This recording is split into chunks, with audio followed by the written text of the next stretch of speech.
verso 17 a 20. Filipenses capítulo 3, versos 17 a 20. Deixe sua Bíblia aberta. Vamos ler. Irmãos, sede imitadores meus e observai os que andam segundo o modelo que tendes em nós. Pois muitos andam entre nós, dos quais repetidas vezes eu vos dizia, e agora vos digo, até chorando, que são inimigos da cruz de Cristo. O destino deles é a perdição, o Deus deles é o ventre, e a glória deles está na sua infâmia, visto que só se preocupa com as coisas terrenas. Pois a nossa pátria está nos céus, de onde também aguardamos o Salvador, o Senhor Jesus Cristo, o qual transformará o nosso corpo de humilhação para ser igual ao corpo de sua glória, segundo a eficácia do poder que ele tem de até subordinar a si todas as coisas. Portanto, meus irmãos amados e muito saudosos, minha alegria e coroa, sim, amados, permanecei deste modo, firmes no Senhor. Pai, em nome de Jesus, abençoa o nosso coração com a palavra. Traga paz, quietude, poder para recebermos e aplicar em nome de Jesus. Amém. Moro num país tropical, abençoado por Deus e bonito por natureza. Ô pátria amada, né? Ô pátria tão amada. País tropical, né? Uma composição aí de um cantor de MPB brasileiro, uma música que estourou nos anos de 1969, 70. Moro num país tropical, abençoado por Deus e bonito e lindo por natureza. Brasilzão do meu Deus, Brasilzão amado, povo bonito, 5 regiões culturais distintas, diferentes, bonitas, lugares espetaculosos, cenários paradisíacos, bonitos, românticos, atrativos.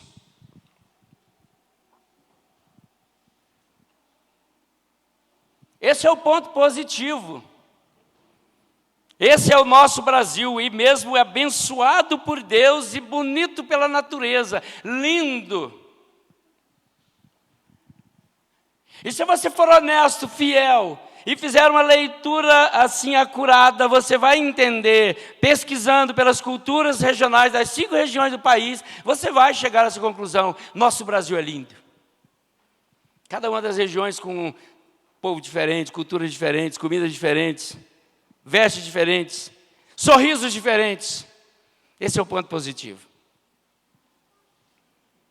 Faça uma análise do seu Brasil como missionário do reino.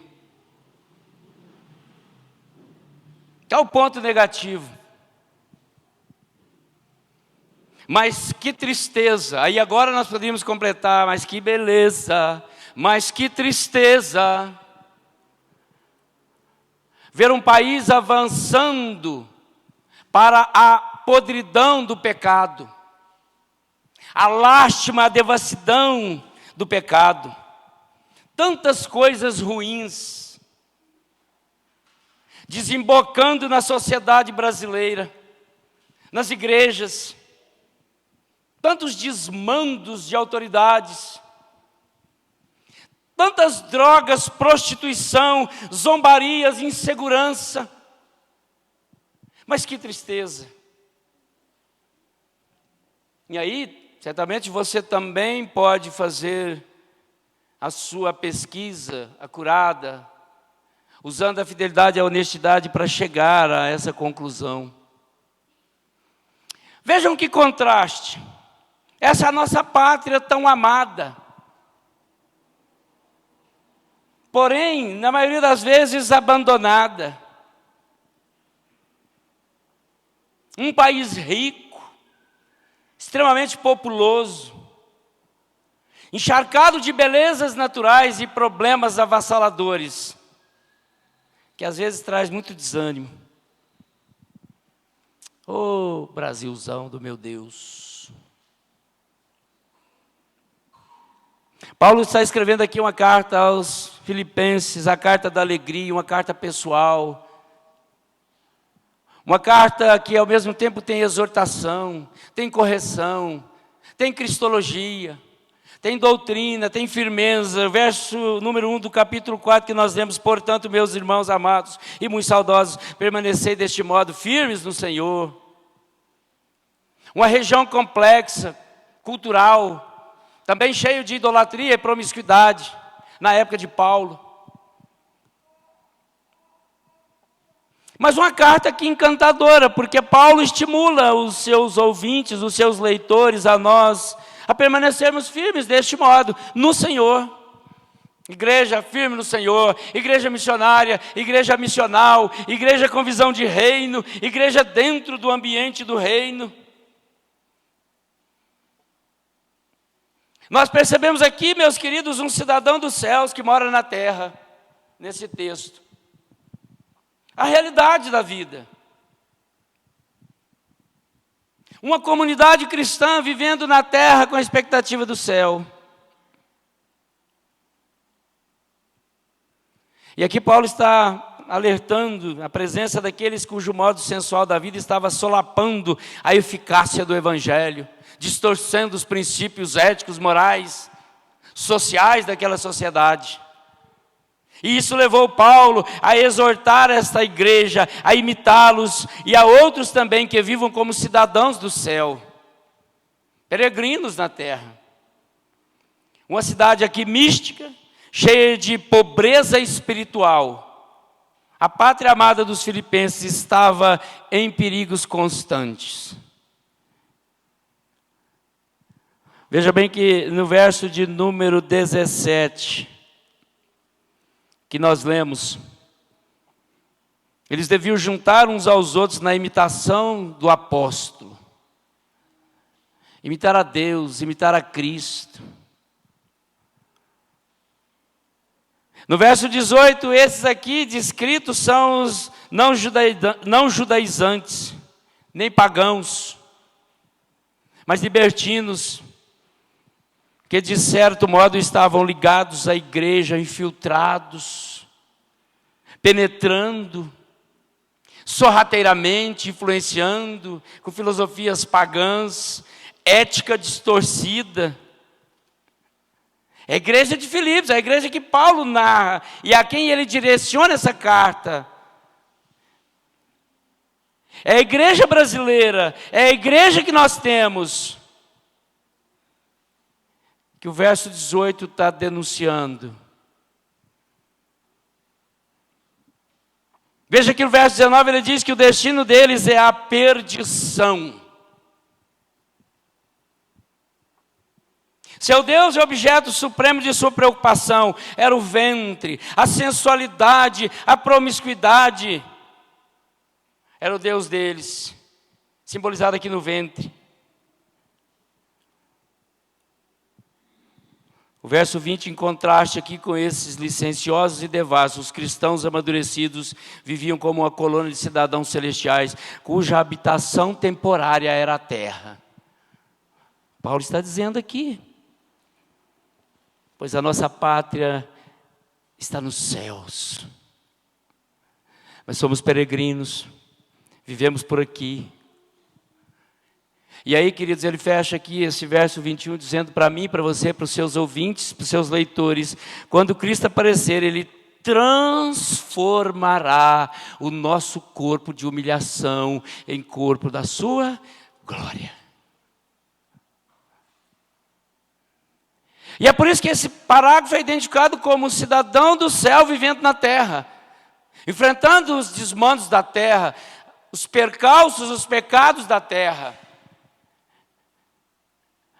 Mas receberão um corpo glorioso, transformado na glória de Cristo.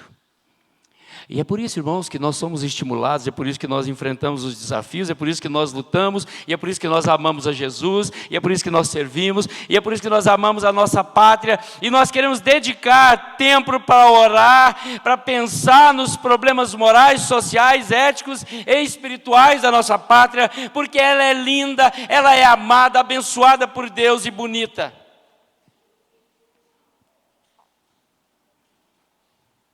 E aí a pergunta que eu quero fazer para você é: como nós devemos viver nessa pátria tão amada, tão linda? E a primeira resposta que nós temos que entender nesse texto é que nós precisamos viver inconformados com o padrão dela. Não pode. Verso 18 e 19 diz que, olha só, pois muitos andam entre nós, dos quais repetidas vezes, e eu vos dizia agora até chorando, que são inimigos da cruz de Cristo. Muitos estão infiltrados sorrateiramente dentro das igrejas, mas são inimigos da cruz de Cristo. Muitos estão abrindo portas de igrejas em nome de Deus, dizendo ser povo de Deus, mas são inimigos da cruz de Cristo e da mensagem de Cristo.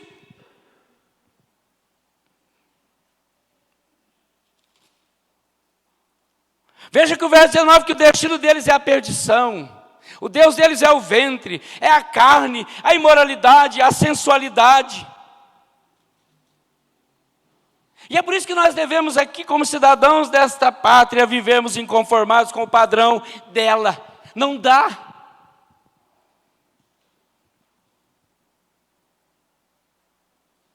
Nós vamos encontrar nesta pátria tão amada índices que nos fazem chorar, avassaladores, desastrosos. Que como igreja eu não posso me aquietar, eu não posso estar insensível, eu não posso ficar inerte. Tanta miséria, tanta polarização, mau humor, falta de amor, pecados variados, separações, vícios variados. Não dá.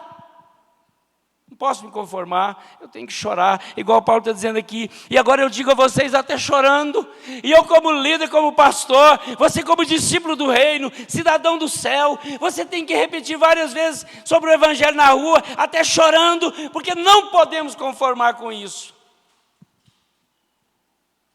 Nós estamos aí iniciando a semana da pátria, a pátria tão amada. Há boicotes, há incentivos para participar de um momento cívico. Há uma polarização, um povo dividido, há uma guerra, há uma falta de paz, há um mau humor estabelecido no país. Eu não posso me conformar com isso. O Brasil tem a maior população de viciados em crack, 1,2 milhão de dependentes de droga. 1,2 milhão, a maior nação dependente de drogas do mundo. Eu não posso me conformar com isso. Eu tenho que orar, eu tenho que chorar. Nós temos que orar pelas famílias. Segundo as estatísticas, 28 milhões têm algum parente dependente de química. 28 milhões de brasileiros têm enfrentado essa dificuldade dentro de casa, a droga entrando dentro das casas e assolapando as famílias, trazendo mau humor, trazendo tristeza, tirando a paz dos lares. 28 milhões de famílias, de pessoas vivendo isso. A inquietação do lar. Por causa das drogas. E agora no Congresso tramitando uma lei para liberar. Eu não posso me conformar com isso. 8 milhões de brasileiros são dependentes de maconha, álcool ou cocaína. Não posso me conformar com isso. É muita gente. Mais de 500 mil crianças nascidas de mães entre 10 e 19 anos, sem a menor estrutura nos lares. Quase 50 mil dessas crianças em abrigos. E pela desordem, a banalização do sistema, a falta de organização, quase 8 mil, apenas dessas 28 mil crianças estão aptas para serem adotadas. Esse é o nosso Brasil tão amado. Mas às vezes estão abandonados. Eu não posso me conformar com isso. E Paulo está dizendo aqui que ele chora por isso. 23 mil crianças ainda vivem nas ruas no Brasil. passando fome, dificuldade, frio, nudez, falta de abrigo. Mais de 7 milhões ainda convivem com a fome nos lares. Oh, irmãos, são números avassaladores para a nossa mente, como igreja, povo de Deus, que vivemos numa pátria tão amada, mas tão abandonada. Por isso nós precisamos viver inconformado com ela. Mas mais terrível ainda, eu quero apresentar para vocês outros dados.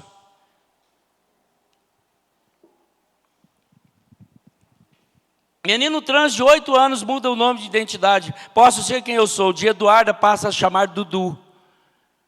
E a mãe posta nas suas redes sociais dizendo que agora meu filho está livre. A cara de felicidade de alguém que teve os seus direitos respeitados, escreveu ela nas suas redes. 8 anos. E a mãe e o pai aplaudindo. Eu não posso me conformar com isso.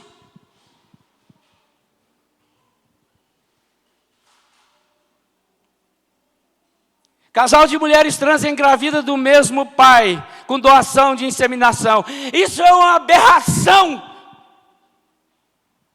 E agora dizem que vão ter filhos gêmeos. Irmãos, é por isso que Paulo está dizendo aqui, eu digo a vocês, e agora até chorando. É tempo de chorar pela nossa pátria. É tempo de orar pelas famílias, pelas crianças, que não tem nada a ver com isso.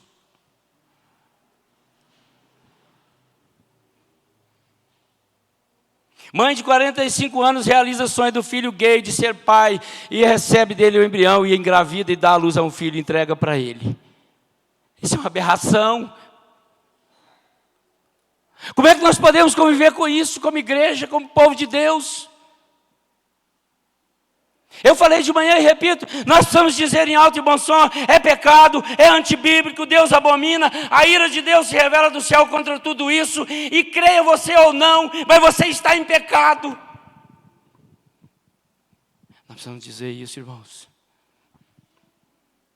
Nós somos o povo de Deus, nós somos a igreja de Deus, nós precisamos viver nessa pátria inconformado com tudo isso.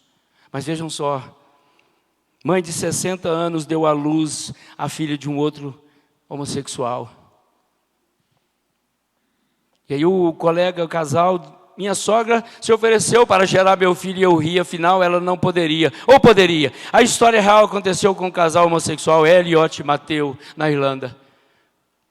Uma mulher de 60 anos se oferece e dá à luz a um filho para um casal gay. Uma aberração. Um escândalo, a ira de Deus se revela.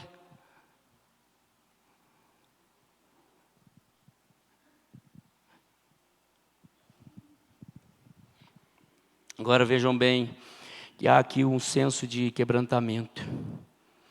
Uma menina criada por pais gays publica no seu livro sobre o mal de ser privada de uma mãe. Os sintomas chegam, a conta chega. Uma criança já afadigada pela sensação de ter 2 pais e não ter uma mãe, e ela publica e escreve o seu livro dizendo, revoltada, eu quero uma mãe. O que as crianças têm a ver com isso? Estão sendo doutrinadas, estão estimuladas a trocar de sexo com 6, 8 anos de idade. Meu irmão, o cristão não pode adaptar-se e conformar com essas situações. Não pode. Nós vamos levantar. Nós precisamos dizer e repetidas vezes, até chorando, como Paulo disse aqui, que eles são inimigos da cruz de Cristo. Irmão, sabe o que está acontecendo? Está surgindo um monte de igrejas antibíblicas para levar pessoas desanimadas, frias do espírito, para esses ambientes de heresia e distorção de fé. E é por isso que nós, como igreja de Cristo bíblico, nós precisamos reagir. Nós precisamos viver nessa pátria tão amada, inconformados com o padrão dela. Não dá. Eu quero despertar o seu coração a ser um rei, um agente do reino, a ser um missionário do reino, a levantar a sua voz e dizer em alto e bom som, está errado, é pecado. Cuide da sua casa, ore pela sua casa, Busque um senso de quebrantamento, de santidade da sua casa, um padrão de vida mais santo diante de Deus, para você não se conformar com isso e não viver sobre essa realidade conformado. Essa é a primeira coisa que nós precisamos ver aqui nesse texto. Nosso Brasil, nosso país, não dá para viver conformados com tanta maldade, com tanta promiscuidade. Um país está sendo arremessado para o poço de perdição. E as igrejas fraquejando. As igrejas cedendo, abrindo placas de igreja de todo jeito para agregar pecadores que não querem arrependimento. E dizendo em nome do amor, fazendo tudo em nome do amor, mas não prega a confissão de pecado e a necessidade de arrependimento para a salvação. Não prega, são inimigos da cruz de Cristo. E nós não podemos viver conformado com isso. O Evangelho de Jesus tem que ser pregado. A igreja não pode parar. A segunda coisa que eu percebo no texto, cidadão dessa pátria tão amada, nós precisamos viver como imitadores de Jesus Cristo. E aí sim, Paulo está dizendo aqui para mim, para você em alto e bom som: irmãos, sede imitadores meus e observai os que andam segundo o modelo que está entre nós, que tendes em nós o Evangelho. Seja um imitador de Jesus, seja um testemunho vivo de Jesus. Paulo propõe aqui agora a esse povo o modelo mais sublime em todo o mundo. Diz-lhe que devem ser imitadores de Deus, temer a Deus, honrar a Deus, buscar a Deus, chorar na presença de Deus.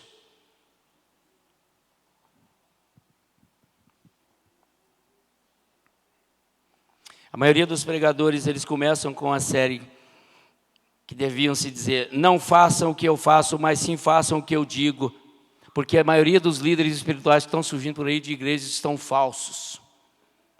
Inimigos da cruz de Cristo. Não prega arrependimento, não prega sacrifício para arrependimento, não prega necessidade de confissão.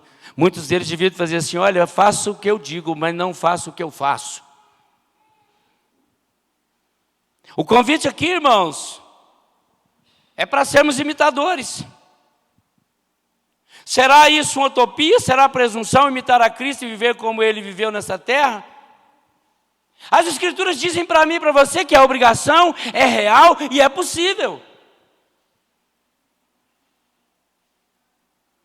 Nós precisamos entender isso. A igreja tem que imitar a Cristo. A igreja cristã tem que pregar a Cristo, imitar a Cristo e andar como Cristo andou nessa terra. E que desafio, irmãos, porque nós vimos tanta promiscuidade, tanta devassidão, tanta coisa ruim num país tão amado e abençoado por Deus, com tanta beleza. Mas tanta coisa imprudente, incoerente, desanimadora. Eu quero concordar com você que está me ouvindo, que às vezes é desanimador ver tanto desbando. Mas pastor, a gente não pode fazer nada, que nós somos atacados, perseguidos, ridicularizados. Mas eu quero incentivar você a ser fiel. Irmãos, um texto que eu tenho lembrado muito é esse mesmo: a ira de Deus se revela do céu. Não se preocupe, porque Deus está vendo, mas cumpra seu papel, prega o Evangelho. Prega o Evangelho, dê seu testemunho, mostre que você é crente. Mostre que você não concorda com isso, que você ama a Deus e que você é diferente. Mostre isso.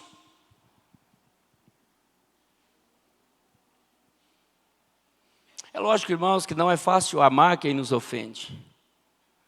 Não é fácil você conviver com pessoas que te atacam. Não é fácil obedecer a palavra de Deus quando estamos sendo pressionados de todos os lados a deixá-la. Muitos ridicularizando, dizendo que a Bíblia é ultrapassada. Gente que andou com Deus, serviu a Deus, fiel a Deus por um tempo, agora estão mudando de ideia, querendo renovar a Bíblia, transcrever a Bíblia, adaptar a Bíblia. A Bíblia não é mais a palavra de Deus para muitos. Ela contém pedaços da palavra de Deus que interessa a muitos. O irmão Paulo agora chama nós aqui: ora, sede meus imitadores. Mantenham firmes, né? Termina aqui no verso 4, capítulo 4, verso 1. Portanto, meus amados e muito saudosos, mantenham firmes no Senhor Jesus Cristo. Não mantenha firme nas convicções do mundo, da tradição, dos desmandos, das autoridades. Morra por Cristo.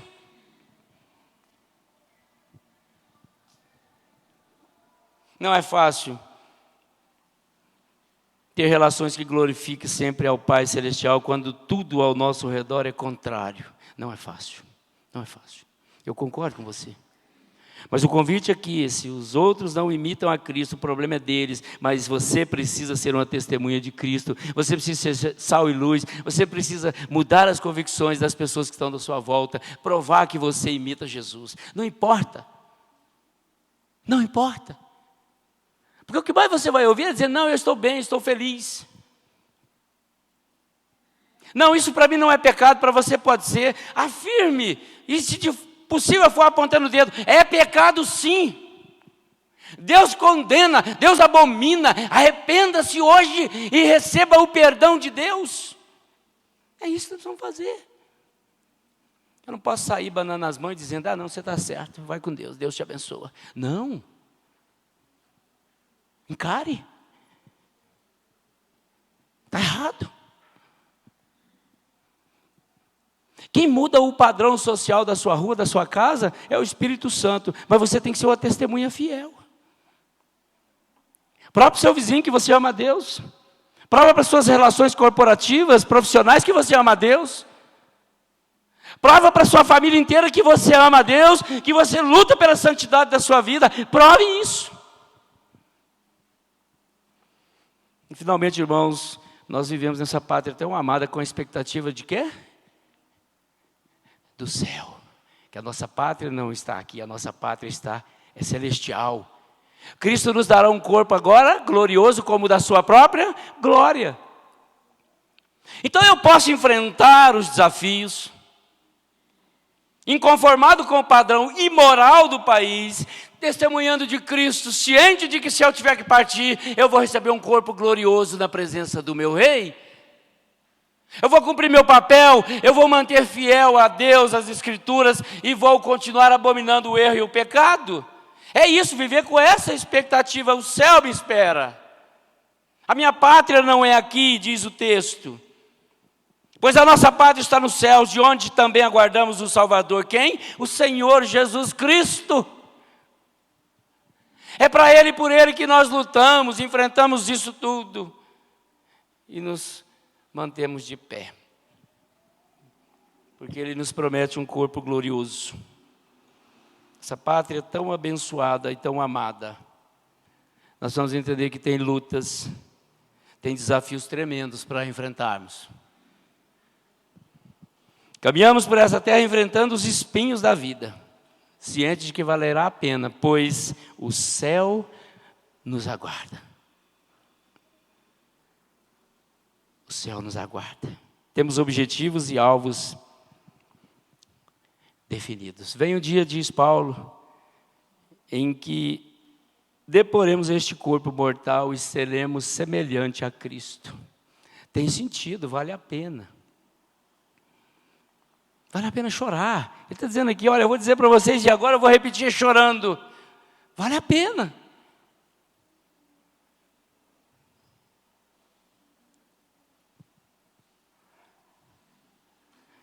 Eu quero concluir repetindo para vocês a história daquele vídeo lendário, que é a Expedição Antártica.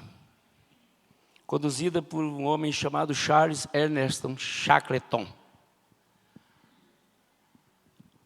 Lenda viva, um dos maiores exploradores do período heróico da descoberta da Antártica.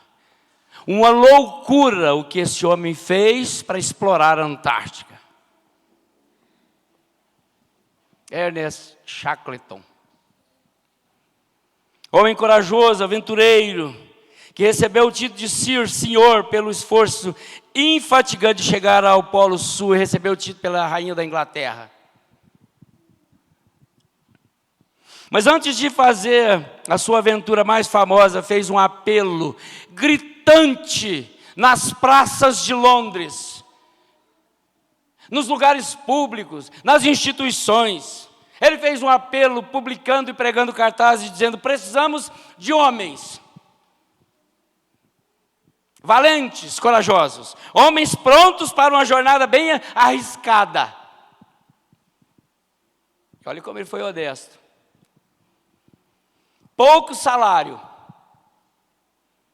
frio extremo, gélido, madrugadas gélidas, longos meses de trevas profundas, perigos constantes, ondas violentas, avassaladoras. Volta improvável. Quem quer ir? É bom o convite, não é? De um aventureiro, um homem corajoso, que queria desbravar o Polo Sul e chegar à Antártica. E ele diz que no caso de sucesso, honra e reconhecimento. Foi o que ele recebeu da rainha, uma medalha. Irmãos, para surpresa dele, de todas as partes da Inglaterra se apresentaram homens. Eu vou, eu quero. Talvez tinha muitos aventureiros, né, para uma aventura humana, talvez uma adrenalina, sem noção do que esperar. Diz a história que eles fizeram a expedição e voltaram para casa salvos. Enfrentaram todos os perigos do mar, foram e voltaram. E Charles Shackleton, ele diz na sua volta: em memórias fomos ricos, porque vencemos as batalhas do mar. Nós sofremos, passamos fome, frio e triunfamos. Vencemos. Vimos um Deus em seu resplendor. Ele diz que escutou o som que a natureza produzia, balbuciando e sentindo a presença de Deus no vento. Tamanha era a coragem, o poder e a presença de Deus naquele lugar. E ele diz, concluindo, que naquele movimento do mar, nos perigos do mar, ele diz: alcançamos o coração nu do homem. Não tinha nenhuma proteção, nenhuma segurança. Estávamos nus, na alma e no coração. Mas Deus nos levou e Deus nos trouxe de volta para uma jornada bem-sucedida. Irmãos,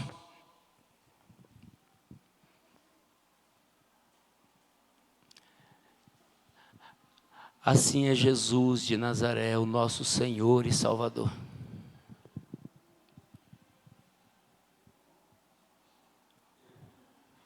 Veio ao mundo com a mesma proposta de Shackleton.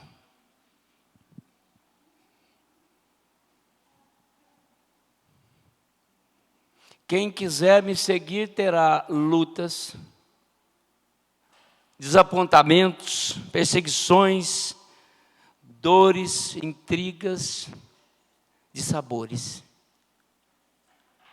Quem quiser me seguir, abandone todos os egos e os prazeres da carne, as vaidades do mundo e venham. Assim foi Jesus de Nazaré. E ele não ofereceu nada que pudesse nos empolgar nessa terra. Ele mesmo disse que não tinha nem um travesseiro para ele reclinar a cabeça. Ele não tinha endereço. Ele não tinha paradeiro. Mas ele disse para muitos: abandone tudo se quiser vir até mim. Largue tudo para trás e venha.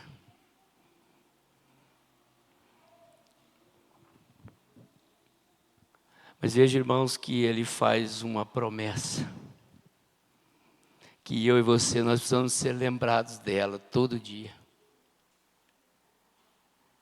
Vocês vão vencer comigo e nós estaremos juntos eternamente.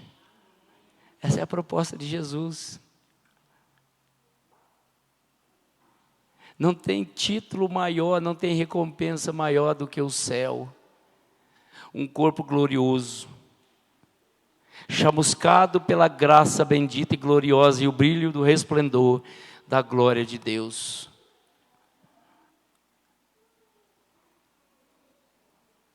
Lutem e aguardem e almejem essa pátria celestial. Ele fecha o versículo 1 do capítulo 4. Portanto, meus amados, e muito saudosos, minha alegria e coroa, sim, amados, permanecei deste modo, firmes no Senhor. Firmes no Senhor. Vamos colocar de pé e vamos orar, vamos pedir a Deus essa graça, força. Pai, em nome de Jesus, nós oramos para que o Senhor confirme em nós essa palavra. Não conformados com a pátria tão pecaminosa, mas lutando para que a igreja seja vista com testemunho fiel e com a expectativa do céu. Abençoa o nosso coração, Deus. Guarde, Deus, essa palavra em nós. Aplique em nós. Fortaleça, Deus, o nosso coração como igreja do Senhor aqui e aqueles que nos ouvirão. Abençoa, Pai, o teu povo, em nome de Jesus. Amém. Os irmãos podem sentar, nós vamos